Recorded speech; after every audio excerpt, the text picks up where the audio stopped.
أعوذ بالله من الشيطان الرجيم. بسم الله الرحمن الرحيم. فبالشوق سر درود شريف واي. اللهم صل على سيدنا محمد وعلى آل سيدنا محمد وبارك وسلم عليه. السلام عليكم ورحمة الله وبركاته. عزتمند مسلمانان ورونو، که څوک غواړي چې الوادي په برخه شي، هغه که نارینه وي او که ښځینه وي، نو عزتمندو ډېر یو عظیم الشانه وظیفه مې درته راوړې دی.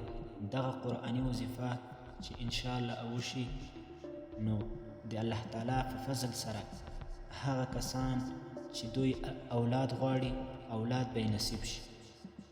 یو کس ته ډېرې دواوې کړي دي، ډېر ګرځېدلی ده، ډېرې پیسې ترېنه تللي دي، خو د ده کار نه ده جوړ شوی. دا هر څه د الله تعالی د طرف نه دي.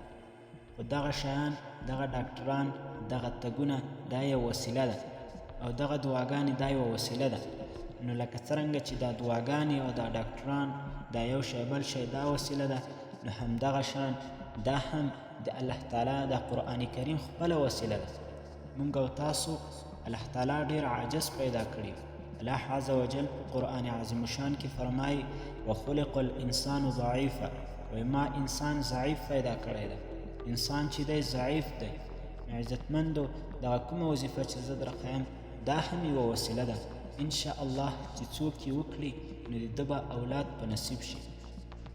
په وچه ښځه او بې اولاده سړی دغه آیات کریمه د بسم الله سره هره ورځ 1000 واره تر 40 ورځو پورې ووایي، نو انشاء الله اولاد به یې په برخه شي. دغه آیات په قرآن عظیم الشان کې په سورة الانبیاء کې 9 نمبر آیات دی. الله عز وجل فرمایي وظیفه دا رقم دی: ربي لا تذرني فردا وانت خير الوارثين.